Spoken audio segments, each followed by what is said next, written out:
Well, he was a man who wore many hats: teacher, minister, and doctor. Robert F. Thomas was a fixture here in Pittman Center starting back in the 1920s, but he may be even more famous today thanks in no small part to our very own Dolly Parton.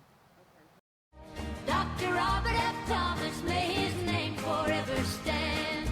Dr. Robert F. Thomas was a mighty, mighty man. He may not have ridden in on a white horse, but Dr. Robert F. Thomas was still a hero to many in Pittman Center.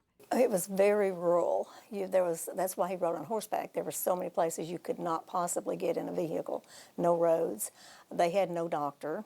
But that all changed when Dr. Thomas arrived, and even though he was an outsider, he didn't stay that way for long.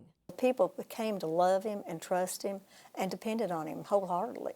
Dr. Thomas spent years making up to 1,000 house calls a year, by foot, jeep, and on horseback, treating people for whatever ailed them and delivering babies, including Miss Dolly Rebecca Parton. Her mama was at home and the weather was bad, and so they got a hold of Dr. Thomas and he rode out to the property to deliver her. And of course, her family was quite poor, so they didn't really have anything. So her daddy paid for her with a sack of corn, and she says she's been raking in the dough ever since.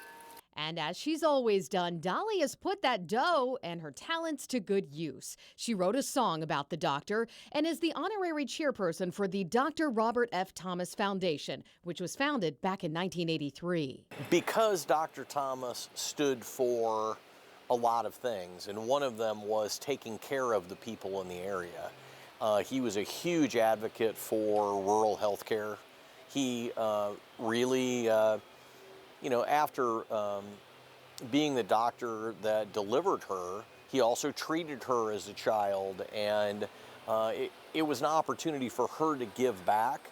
And you've likely visited a special place at Dollywood named after Dr. Thomas, even if you didn't realize it.